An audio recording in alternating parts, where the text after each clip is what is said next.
Olá, é um gosto para mim e para a Porto Business School estarmos aqui em Santa Maria da Feira e colaborarmos no BizFeira. O meu nome é Rui Coutinho, sou diretor executivo da escola e venho falar-vos hoje de crescimento inteligente. E em especial do papel que a inovação pode e deve ter no sentido de, em conjunto, nas empresas, nas organizações, na sociedade, gerarmos uma prosperidade sustentável para todos. Vou convidar-vos a fazer aqui um flashback, olharmos um pouco para trás e percebermos o que é que aconteceu no planeta desde a primeira Revolução Industrial. Num momento que de facto foi paradoxal, que foi um momento transformacional para a nossa vivência em sociedade, para o desenvolvimento económico e social no nosso planeta. Desde esse momento, todos os principais indicadores de desenvolvimento social e económico melhoraram significativamente. Do ponto de vista da educação, do ponto de vista da literacia, do ponto de vista da saúde, do ponto de vista da democracia, do ponto de vista da participação dos cidadãos, do ponto de vista do equilíbrio e da justiça social, o mundo é hoje substancialmente melhor do que era no século XVIII, quando a Revolução Industrial, a primeira Revolução Industrial aconteceu. Todos os principais indicadores melhoraram substancialmente. Do ponto de vista da taxa de mortalidade infantil e da forma como se morre cada vez menos, da forma como, por exemplo, hoje se morre mais de obesidade do que de falta de alimentação. Na forma como hoje temos taxas de abandono escolar absolutamente marginais, por exemplo, no continente europeu. Na forma como milhões de pessoas em todo o planeta saíram de pobreza extrema e viram as suas condições de vida melhorarem substancialmente. O mundo tornou-se, de facto, substancialmente melhor com a primeira, com a segunda, com a terceira revoluções industriais. Não há precedente na história do planeta para um nível de qualidade de vida que temos hoje.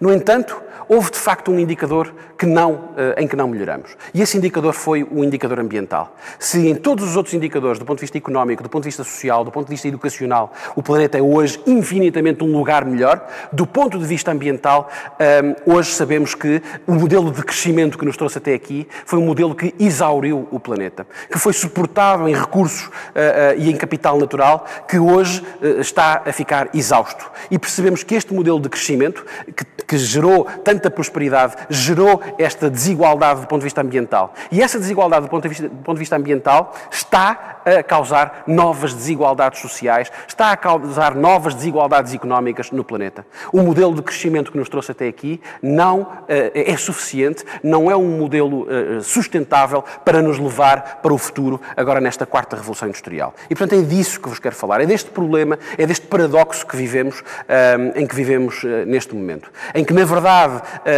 estamos num momento de desenvolvimento económico e social ímpar na nossa história, mas temos um modelo que não é sustentável porque é assente em recursos e capital natural que não vão existir nas próximas décadas se continuarmos a insistir neste caminho, se não fizermos uma mudança de paradigma na forma como pensamos, na forma como gerimos negócios, na forma como consumimos produtos, na forma como pensamos a nossa vivência em sociedade. Há aqui, de facto, um fator evidente e é uma evidência científica. Há um assalto aos recursos naturais e esse assalto ao capital natural do nosso planeta está a exaurir o planeta e está a tornar este nosso planeta um espaço difícil, se não mesmo impossível, para que a raça humana possa sobreviver. E esse é o principal desafio. O desafio das alterações climáticas, o desafio de todo o ecossistema e da biodiversidade que está em causa e que, de uma forma ou de outra, a curto, médio e longo prazo, vão, de facto, impactar de forma transformacional a nossa vivência no planeta Terra.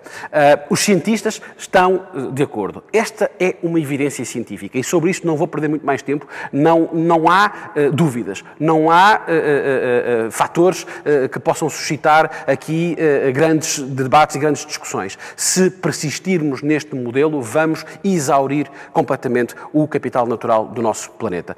E por isso temos que considerar ainda outros fatores e outras tendências que acrescentam pressão sobre esta dimensão. O facto, por exemplo, de estarmos a crescer do ponto de vista demográfico de forma quase exponencial. Às vezes na Europa não temos tanto essa noção, em particular em Portugal, somos um dos países mais envelhecidos da União Europeia.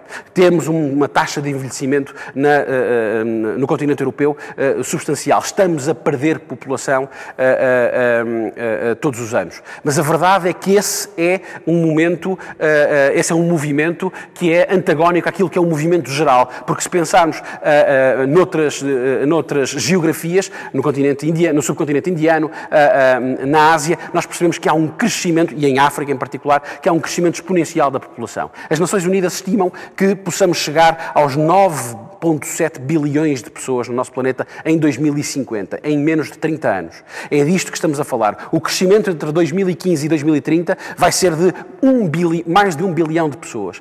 Esta pressão do ponto de vista demográfico, ou seja, mais pessoas, mais gente no nosso planeta a viver e a sobreviver a partir de um modelo económico que está assente no capital natural do nosso planeta, que sabemos que está a ser desgastado profundamente. Percebemos que o problema de sustentabilidade é um problema eminente, é um problema urgente. Mas se em cima disso percebermos que o modelo de desenvolvimento económico que montamos do ponto de vista, por exemplo, da alimentação, é um modelo que está assente claramente no capital natural e que, se nós tivermos que fazer face a este crescimento demográfico, mantendo o mesmo modelo e a mesma macroestrutura do ponto de vista alimentar inalterados, nós percebemos que não vai ser suficiente. Ou seja, pode dar-se o caso, se não fizermos nada, de termos que escolher entre proteger pessoas ou proteger o planeta. Uma coisa ou outra. E é essa equação, essa ideia de que ou vou alimentar todos estes 9 bilhões de pessoas que estão a acrescentar população no planeta Terra, mas com o modelo atual vou exaurir os meus recursos naturais e, portanto, estou a gerar um problema jusante, ou então vou proteger o meu planeta, mas não vou conseguir alimentar todas as pessoas que vou ter a habitarem neste planeta. Esta equação não pode ser um jogo de soma nula. Esta equação tem que ser uma equação que deve ser prioritária naquilo que é o esforço das organizações, o esforço dos indivíduos e no papel da inovação. É o nosso desafio, o desafio da nossa geração, resolver esta equação. Por isso, há um movimento tão alargado relacionado, por exemplo, com os Objetivos do Desenvolvimento Sustentável. A lógica de podermos encontrar e trabalhar em rede, em parceria, para abordarmos, para dirigirmos, para encontrarmos soluções para os múltiplos desafios que o planeta tem, que são de cariz ambiental, mas que são de cariz social, que são de cariz económico, que são muito relacionados com não apenas esta dimensão de sustentabilidade pura e dura, mas que são relacionadas com a noção de propósito, que são relacionados com a noção de felicidade. Felicidade é um indicador que tipicamente não é medido pelos principais indicadores de desenvolvimento económico e social. E isso não pode continuar a acontecer. Essa é uma mudança que acreditamos que devemos promover. E esse é também o desafio da nossa geração. Há, portanto, um problema. Há um problema que é preciso abordar. Podemos escolher abordá-lo numa lógica dialética. Ou se faz uma coisa, ou se faz outra. Vivemos num modelo de desenvolvimento económico focado em crescimento, então vamos deixar de focar em crescimento. Vamos falar do pós-crescimento.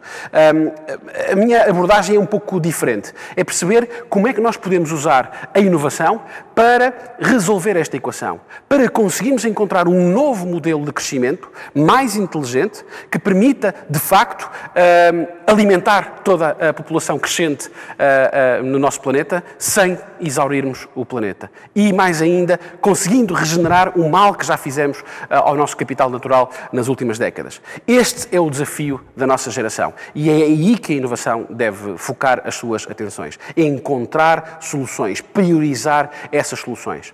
E para isto, para este novo modelo de crescimento inteligente, é necessária uma alteração de mentalidades, é necessária uma alteração do processo de pensamento, é necessária uma alteração de modelos de gestão das nossas organizações, é necessário um compromisso coletivo, um engagement geral e acreditamos que esta geração tem a capacidade, tem a tecnologia, tem os meios, tem a criatividade para poder dar esse pulo. Sabemos que do ponto de vista tecnológico, estamos a viver então a quarta revolução industrial. E o que a caracteriza é a sua dimensão combinatória, a sua dimensão interdependente, a sua dimensão exponencial. Ou seja, se na primeira, segunda e terceira revoluções industriais uma tecnologia despolutou um determinado movimento, uma determinada transformação, nós hoje sabemos que o que caracteriza esta quarta revolução industrial é a natureza combinatória de múltiplas tecnologias que, interconectadas entre si, através da internet, permitem um crescimento absolutamente exponencial. Nós percebemos, o ponto de comparação entre a segunda revolução industrial e a quarta revolução industrial é muito simples. Se medirmos a velocidade de ponta de um automóvel e o que ela evoluiu desde o primeiro automóvel saído da fábrica do Sr. Henry Ford até a um Tesla saído da fábrica esta semana, percebemos que o crescimento é muito linear. O crescimento da velocidade de ponta desse automóvel. Crescemos a alguns quilómetros por hora que conseguimos de facto acelerar.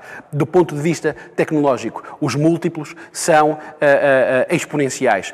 Pensem, por exemplo, que o computador que têm nos vossos bolsos, chamado smartphone, tem uma capacidade de processamento infinitamente superior ao primeiro computador IBM colocado na NASA, que ocupava muitos metros quadrados de espaço. Ou seja, é esta a evolução, é esta a progressão. Esta natureza combinatória, interdependente e exponencial da tecnologia está a provocar ondas de choque na economia.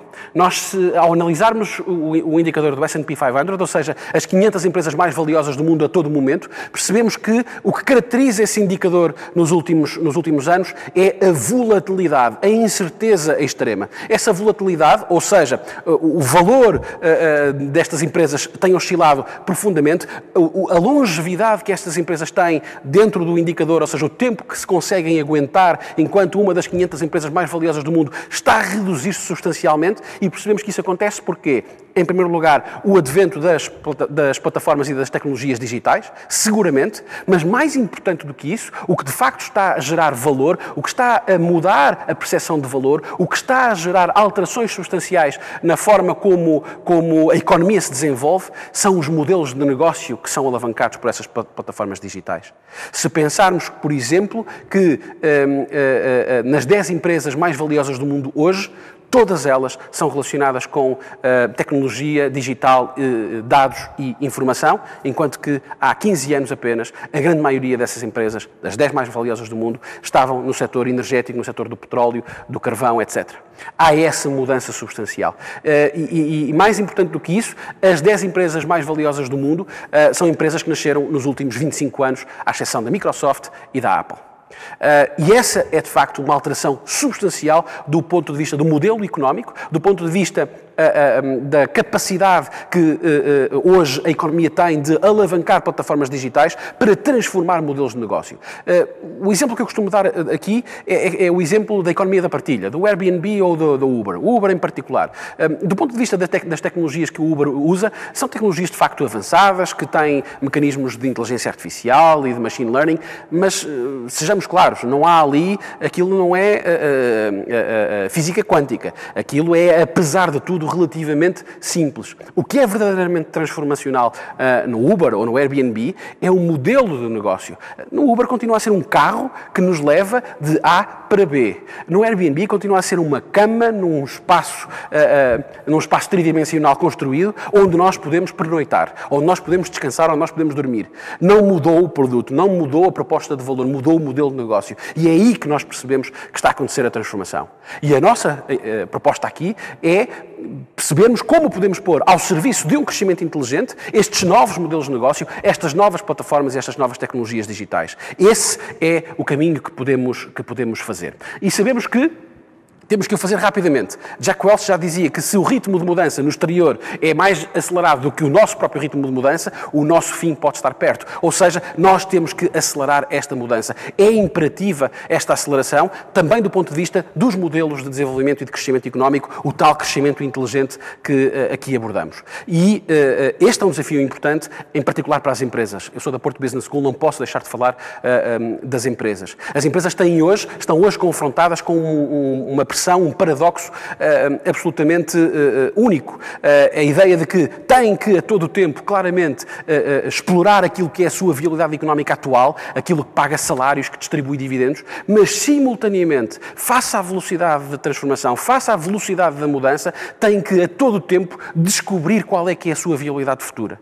E essa viabilidade futura, a que vai pagar salários daqui a 2, 3, 5 anos, é um trabalho tão importante quanto o trabalho da exploração do modelo de negócio atual. O que aqui dizemos é que neste equilíbrio entre a exploração do modelo de negócio atual e a descoberta do modelo de negócio futuro, deve existir uma mudança de pressupostos na mente dos gestores, na mente dos acionistas, na mente dos sócios, na mente dos empresários, porque a forma como temos gerido empresas até agora não vai ser aceitável, não vai ser execuível daqui para a frente. E esta é uma mudança substancial. É uma mudança que olha para, como nós costumamos falar nas áreas da gestão, para o bottom line, ou seja, para o resultado final, e que assume que esse resultado final não pode ser apenas económico. Se o resultado final, se o propósito da existência de uma empresa é apenas o resultado económico positivo que ela vai gerar, como foi durante todo o século XX, então percebemos que essa empresa não vai ter capacidade para se manter no S&P 500 durante muito tempo, para descobrir a todo o tempo o seu modelo de negócio futuro. Porquê? Porque não pode a empresa deixar de abordar o seu impacto ambiental, o seu impacto ecológico, e não pode a empresa deixar de abordar também o seu resultado do ponto de vista de impacto social. Ou seja, o modelo de gestão da empresa tem que passar a ser triple bottom line. People, planet, profit. E isto deve consubstanciar um novo propósito para as organizações, um novo propósito para as empresas, um novo propósito para os gestores, um novo propósito para os trabalhadores. Esta noção de desenvolvimento holístico, de crescimento inteligente, um crescimento que pode gerar externalidades económicas positivas, pode e deve, mas que tem que perceber que essas externalidades económicas positivas, e vamos aqui ser claros, o lucro não pode ser apenas o fim último, o lucro pode e deve ser o meio que usamos para atingir um fim maior, que é o fim do progresso, o fim da prosperidade, o destino, o objetivo da prosperidade sustentável para todos. Percebemos que essa mudança está a acontecer. Percebemos que na academia essa evolução desde os princípios de Milton Friedman, de que a responsabilidade social corporativa da empresa é gerar postos de trabalho, nós já estamos longe disso. O próprio Michael Porter já assume esta dimensão de triple bottom line como uma dimensão de valor económico, para uma condição crítica para o sucesso económico. E, portanto, o que nós estamos aqui a assistir é um movimento, uma mudança de um shareholder capitalism, ou seja, um capitalismo que é focado no acionista, na geração de externalidades positivas para o acionista, passarmos a ter um stakeholder capitalism, em que o objetivo da organização é gerar externalidades positivas para todo o seu entorno, para a sua comunidade, para o seu planeta, para os seus acionistas também. Há uma lógica de mudança muito alavancada por estes riscos globais que sabemos que, do ponto de vista ambiental, político, geopolítico, geoestratégico, estão a acontecer. Há mudanças substanciais nas expectativas dos consumidores. Há toda uma nova geração de consumidores, millennials, centennials, que exigem, que esperam, que querem coisas diferentes. E esta noção de missão, esta noção de que, em vez de centrarmos o propósito da nossa empresa na geração de lucro, focamos o propósito na nossa empresa para que consigamos gerar o lucro para alcançarmos algo mais substancial, este novo modelo de crescimento inteligente. Ou seja, nós não recusamos o lucro, longe disso, nós pensamos é que o lucro não pode ser o fim em si mesmo. O lucro é o meio que usamos para atingir um fim maior, um fim people, planet, profit. E sabemos que está a acontecer. Nós vemos essa transição a acontecer. Vemos que é hoje, claro, do ponto de vista quantitativo, que empresas, organizações que estão a apostar nesta mudança de paradigma estão a alcançar resultados mais eficazes. A lógica do purpose beyond profit é uma lógica que vemos consolidar-se cada vez de forma mais estruturada e mais acelerada. A Unilever, uma das maiores empresas deste planeta, registra hoje melhores taxas de crescimento nos seus produtos ditos sustentáveis do que nos seus produtos clássicos. Ou seja, não é hoje apenas e só o imperativo moral e ético, ou seja, isto já não é só a coisa certa a fazer do ponto de vista moral e ético, isto é a melhor decisão de negócio. E os dados estão aí para demonstrar isso. E nós percebemos essa evolução. A BlackRock, um Wall Street puro, ou seja, o mainstream do Wall Street começa hoje a perceber isto. A BlackRock acaba de anunciar, no início deste ano de 2020, que doravante apenas investirá em empresas que sejam purpose-driven, que tenham um foco em alterações climáticas, que tenham um foco em desenvolvimento sustentável.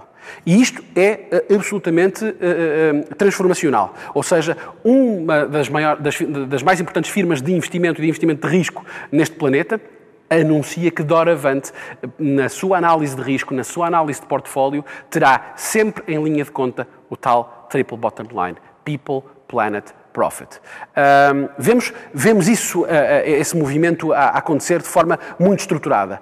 E quando a BlackRock transmite aos seus acionistas, transmite aos seus investidores, transmite a todo o setor financeiro que participa na atividade da BlackRock, que doravante apenas e só fará negócios que tenham este impacto triplo, isto tem ondas de choque que depois se alastram para todo o resto do sistema financeiro. Ou seja, até o sistema financeiro está a compreender esta dimensão. Do ponto de vista do momento em que estamos, no momento em que a pandemia ameaça-nos com uma recessão profunda do ponto de vista económico, que terá seguramente consequências, está a ter e vai ter consequências mais profundas do ponto de vista social, nós vemos que a própria Comissão Europeia finalmente começa a apontar-nos o farol e dizer-nos que a nossa recuperação económica tem que estar suportada numa lógica de desenvolvimento sustentável. E, portanto, temos muito ouvido falar do plano de recuperação, da célebre bazuca e do dinheiro que vem da bazuca. Há duas condições que vêm associadas a esse dinheiro. O investimento tem que ser sustentável, ou seja, a lógica da abordagem às alterações climáticas, à emissão de CO2, tem que ser crítica, a economia verde tem que ser crítica. Por outro lado, a utilização do digital para alavancar essa economia verde fecha aqui a equação. Essas são as condições que vêm no contrato da bazuca, no contrato do dinheiro que vai ajudar o nosso país, todos os países da União Europeia, no sentido de alavancar a retoma económica. Ou seja, o que nós estamos a dizer é que o nosso plano de recuperação, o nosso novo plano Marshall, é um plano assente nesta lógica de people, planet, profit. E vemos empresas como a Microsoft darem também esse sinal. E aqui, neste exemplo que vos dou, queria sublinhar que não apenas o compromisso da neutralidade carbónica da Microsoft até 2030 é absolutamente essencial, mas chamava-vos a atenção para algo que é mais profundo. A Microsoft não apenas se comprometeu a ser neutra em carbono até 2030, ela comprometeu-se a, até 2050, compensar todas as emissões de carbono que produziu desde a sua fundação. E isto é paradigmático. É que nós percebemos, a ciência diz-nos hoje, que apenas protegermos o ambiente doravante pode já não ser suficiente. O ponto de inflexão pode já ter acontecido. O que significa que o nosso foco, do ponto de vista ambiental, não pode ser apenas e só a lógica da proteção, vai ter que ser a lógica da regeneração. Vamos ter que ir reparar, vamos ter que recuperar do mal que fomos fazendo, do mal que o nosso modelo de crescimento fez ao planeta nos últimos séculos. E isto coloca aqui o acento tónico na dimensão da urgência. É urgente, não é para ontem, não é para amanhã, é para ontem. Qual é aqui a conclusão final que vos deixo? A lógica de que, ou a ideia de que precisamos de facto deste compromisso. Precisamos de facto de líderes que nos apontem o caminho e que nos digam, que estabeleçam connosco o compromisso de que colocarão a inovação, colocarão a transformação digital, colocarão os seus recursos financeiros, colocarão a sua criatividade ao serviço, fundamentalmente, desta nova ideia de crescimento inteligente. Um crescimento que, fundamentalmente, continua a alavancar os indicadores de progresso e de desenvolvimento económico e social, tal qual tem acontecido desde a primeira Revolução Industrial, que se continua a trabalhar bem do ponto de vista da saúde, da educação, da literacia, do desenvolvimento e do bem-estar, mas que se adicione também a dimensão ambiental. Que um crescimento inteligente que seja capaz de gerar melhor justiça social, mais inclusão, mais coesão. Disse no início que hoje, do ponto de vista social, o mundo nunca esteve tão equilibrado como agora. Mas a verdade é que esse equilíbrio, ou nesse equilíbrio, existem desequilíbrios profundos. E nós sabemos que esses desequilíbrios existem. O meu ponto é do ponto de vista comparativo. Se pensarmos no século XVIII e percebermos como eram esses desequilíbrios, como eram essas clivagens, como eram esses gaps sociais e como eles são hoje, percebemos que estamos muito melhor, mas não é suficiente. E sabemos que, nas últimas décadas, o nosso modelo económico não tem aproximado, não tem gerado movimentos de coesão social. Sabemos que hoje uma das reflexões que são feitas e que têm que ser feitas do ponto de vista da globalização tem a ver com essa ideia de coesão social e de que forma é que este movimento global pode ser gerador de justiça social e de maior justiça social. Por outro lado, a lógica do capital natural, que falei aqui várias vezes, ou seja, não basta já apenas proteger, vai ser preciso regenerar e temos que colocar o crescimento inteligente ao serviço da proteção e da regeneração do capital natural do planeta. Temos que colocar o crescimento inteligente ao serviço da geração de externalidades económicas positivas para todos, não apenas para alguns. E por fim, e mais importante que tudo, temos que colocar este modelo de crescimento inteligente ao serviço do propósito e da felicidade para todos. O objetivo tem que ser este, a ambição tem que ser esta. Não é utópico, é possível. Nós sabemos que a nossa criatividade, o nosso engenho, a capacidade que temos demonstrado do ponto de vista da inovação, do ponto de vista do desenvolvimento tecnológico, económico e social, permite-nos sermos ambiciosos. É para gerar, tem que ser para gerar propósito e felicidade para todos. E não podemos aceitar menos do que isto. Muito obrigado a todos.